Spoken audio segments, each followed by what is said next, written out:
Video शुरू करने से पहले दोस्तों मैं आपको एक नोटिफिकेशन देना चाहता हूँ। हमारे इस चैनल पर मैं एक नई सीरीज़ शुरू करने जा रहा हूँ जिसका नाम होगा स्पेस ज्ञान। उस सीरीज़ में मैं आपको स्पेस के बारे में कुछ नोन अननोन फैक्ट्स इन्फॉर्मेशन बताऊँगा और उसी सीरीज़ में का आज ये फर्स्ट वीडियो है। आज की इस वीडियो में हम हमारे स्टार के बारे में जानेंगे, यानी कि हमारे सूर्य के बारे में जानेंगे, उसके कुछ इंटरेस्टिंग इन्फॉर्मेशन और फैक्ट्स। सो हाय गाइज, मेरा नाम है आदित्य और क्यूरियस क्रेज के एक नए वीडियो में आप सभी का स्वागत है।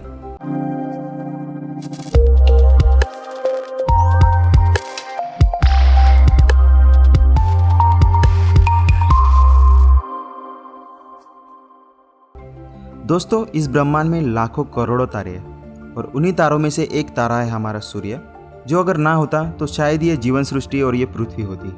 करीबन 4.5 बिलियन सालों पहले हमारे इस सूर्य का निर्माण हुआ था और तब से लेकर आज तक हमारे सूर्य में कई बदलाव हुए हैं।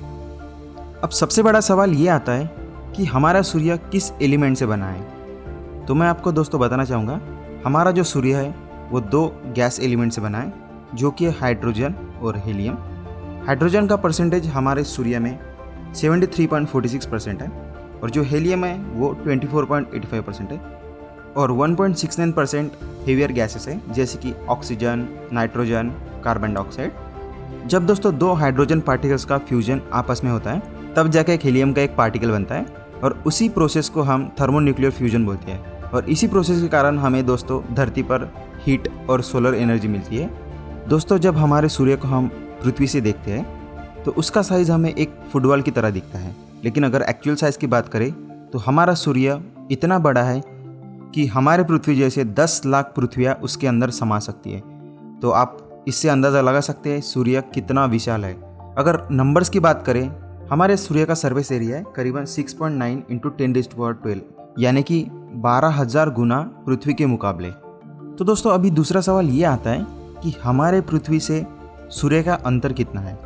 तो अगर वैसे देखा जाए तो आपको पृथ्वी से सूर्य तक जाने में करीबन 19 साल लग सकते हैं, लेकिन अगर लाइट स्पीड से जाया जाए तो आपको सिर्फ 8 मिनट और 3 सेकंड लगेंगे यहाँ से सूर्य तक जाने में। और इसी कारण से सूर्य की किरणें हमारे धरती पर करीबन 8 मिनट 3 सेकंड बाद आती है।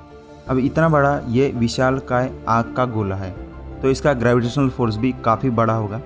दोस्तों, अगर इसके ग्रेविटेशनल फोर्स की बात करें तो इसके ग्रेविटेशन के वजह से ही आज हमारी पृथ्वी सूर्य के इर्द गिर्द घूम रही है, क्योंकि अगर इसका ग्रेविटेशनल फोर्स इतना पावरफुल नहीं होता तो शायद हमारी पृथ्वी कई डीप स्पेस में खो जाती। सो गाइस, अभी हम देखते हैं हमारे सूर्य के कुछ साइंटिफिक फैक्ट्स और इन्फॉर्मेशन। तो चलिए ये देखते हैं। करीबन 99.86% मास जो है सूर्य ने हमारे सोलर सिस्टम में से ऑक्यूपाई किया है, यानी कि 0.14% बाकी का सोलर सिस्टम का मास है। यानी कि आप इससे पता लगा सकते हैं कि उसका जो मास रेशो है वो कितना बड़ा है।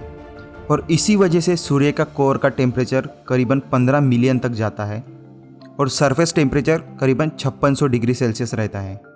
सूर्य को 6 लेयर्स में बांटा गया है। उसमें की जो पहली लेयर है, जो कि आउटर मोस्ट सर्कल है, उसे हम कोरोना कहते हैं। अब यहाँ पे वो कोरोना नहीं है जो आप सोच रहे हैं। कोरोना का यहाँ पे जो मीनिंग होता है वो होता है कि outer most ring of the sun. और इसी रिंग का दोस्तों जो टेम्परेचर रहता है वो करीबन 2 to 5 मिलियन डिग्री सेल्सियस रहता है। और जब भी आप सूर्य ग्रहण देखते हैं तो उसी रिंग को हम सूर्य ग्रहण कहते हैं, जो कि एक कोरोना रिंग होती है सन के आउटर मोस्ट पार्ट की। अब जो दोस्तों नेक्स्ट लेयर होती है उसे हम क्रोमोस्फीयर कहते हैं और इसका जो साइज़ है और इसका जो थिकनेस है वो करीबन 2000 किलोमीटर तक होता है और इसका जो टेम्परेचर है वो करीबन 4000 से 10,000 डिग्री सेल्सियस तक होता है। और इसका जो कलर है वो रेड कलर का रहता है। ये काफ़ी जो है ग्लो करता है रेड कलर में। अगली जो लेयर है वो काफ़ी इंपॉर्टेंट है हमारे लिए, क्योंकि इसी के कारण हमारे पृथ्वी पे फोटोसिंथेसिस नाम की प्रोसेस होती है और इसीलिए इस लेयर को हम फोटोस्फीयर कहते हैं। इस लेयर में आपको टेम्परेचर काफ़ी कूल दिखेगा, क्योंकि इसके अंदर जो टेम्परेचर रहता है वो रहता है 6700 डिग्री सेल्सियस। और इसी के कारण इसमें हमें 3 कलर देखने को मिलते हैं, जो कि है रेड, येलो और ऑरेंज। और ये जो लेयर होती है ये हम नेकेड आई से देख सकते हैं, यानी कि जब हम सुबह होती है तो यही लेयर हमें सबसे पहले दिखती है, जो कि रेड कलर में होती है। अगली जो लेयर है सूर्य में उसे हम कन्वेंशन जोन कहते हैं, क्योंकि इसी के कारण हमें सूर्य को द सन कहा जाता है, क्योंकि इसके कारण सूर्य में सनस्पॉट होते हैं। सनस्पॉट के बारे में हम थोड़ी देर में जानेंगे। और इसी के कारण सूर्य के अंदर जो है वो सोलर फ्लेयर्स प्रोड्यूस होती है। अब सोलर फ्लेयर्स क्या होती है ये भी मैं आपको थोड़ी देर में बताऊंगा। अगली जो लेयर है उसे हम कहते हैं रेडिएटिव जोन। अब यहाँ पे रेडिएटिव जो वर्ड है ये आता है रेडिएशन से। तो सबसे ज़्यादा रेडिएशन यही जोन में रहता है। यहाँ पे करीबन 7 मिलियन डिग्री सेल्सियस तक टेम्परेचर रहता है। और ये जो लेयर है ये कोर लेयर से सबसे पहली लेयर आती है। तो इसीलिए यहाँ पे जो पार्टिकल्स है ये काफ़ी स्लोली मूव करते हैं और यहाँ पे लाइट के फोटॉन्स पार्टिकल फॉर्म होते हैं और ये सरफेस से रेडिएटिव जोन तक आने में करीबन 50 मिलियन ईयर्स लगा देते हैं। और इसी लेयर के कारण हमें जो है वो सन के रेडिएशन का सामना करना पड़ता है। जो यूवी रेज आती है वो यही लेयर से आती है। दोस्तों जो आखिरी लेयर है उसे हम कोर कहते हैं और ये वही लेयर है जहाँ पे सबसे ज़्यादा एनर्जी प्रोड्यूस होती है सन के अंदर यानी कि सूर्य के अंदर। यहाँ पे जो है वो करीबन 15 मिलियन डिग्री सेल्सियस से 27 मिलियन डिग्री सेल्सियस तक यहाँ पे जो है वो टेम्परेचर रहता है। ये जो है वो वही जो प्रोसेस होती है जो हाइड्रोजन के 2 एटम्स कंबाइन होकर एक हीलियम का एटम फॉर्म होता है और इसी के कारण यहाँ पे सबसे ज़्यादा जो है हीट प्रोड्यूस होती है और ये हीट सरफेस तक जाने में करीबन 50 मिलियन ईयर लगा देती है। तो दोस्तों ये हो गई हमारी 6 लेयर्स। लेकिन इसमें की जो 3 लेयर्स है जो कि हमारे एटमॉस्फेयर में ज़्यादा इफेक्ट करती है वो है कोरोना, क्रोमोस्फीयर और फोटोस्फीयर। इन 3 लेयर्स की वजह से हमारे एटमॉस्फेयर में बदलाव आते हैं। सूर्य का जो साइंटिफिक नेम है उसे हम हेलियोस या फिर येलो ड्वार्फ भी कहते हैं और इसका जो स्पेक्ट्रल क्लासिफिकेशन है वो है G2V।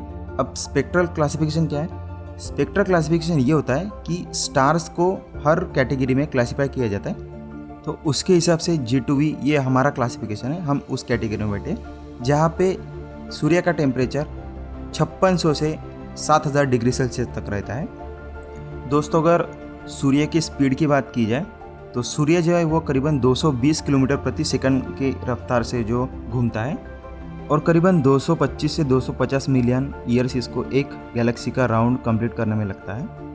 तो दोस्तों अब जान लेते हैं कि सनस्पॉट क्या है।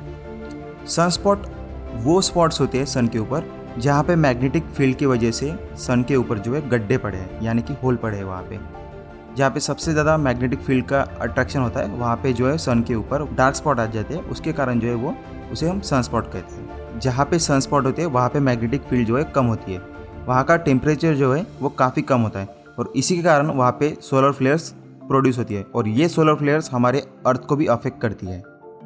अब दोस्तों आखिरी सवाल ये आता है कि हमारा जो सूर्य है, सन है, वो और कितने दिनों तक हमें जो है वो एनर्जी देगा, हमें एनर्जी प्रोवाइड करेगा। तो दोस्तों ये करीबन 6.5 मिलियन ईयर्स तक जो है हमें और एनर्जी देगा। उसके बाद ये जो सन है ये हमारे अर्थ को भी यानी कि हमारे पृथ्वी को भी कंज्यूम कर लेगा और जब ये अपने लास्ट फेज़ में रहेगा यानी कि रेड जायंट फेज़ में, तब ये सिकुड़ के यानी कि श्रिंक होके हमारे पृथ्वी जितना बनेगा और तब इसे हम नाम देंगे वाइट ड्वार्फ, क्योंकि ये तब इसकी जो सारी एनर्जी है वो लॉस कर देगा और ये बन जाएगा वाइट ड्वार्फ स्टार। यानी कि करीबन 6.5 मिलियन ईयर्स हमारे पास है हमें जो है वो हमारे अर्थ को सेफ रखने के लिए, क्योंकि उसके बाद जो है हमारे अर्थ को खुद हमारा जो सन है वही कंज्यूम कर लेगा। तो दोस्तों आज के वीडियो में सिर्फ इतना ही। आज का वीडियो आपको कैसा लगा मुझे कमेंट सेक्शन में ज़रूर बताइए। इस चैनल को सब्सक्राइब करना ना भूलें और इस वीडियो को भी लाइक कीजिए और साथ ही साथ में इस वीडियो को जितना शेयर कर सकते हैं उतना शेयर कीजिए। तो दोस्तों मैं मिलता आपको अगले वीडियो में किसी और नए टॉपिक के साथ। Till then be curious.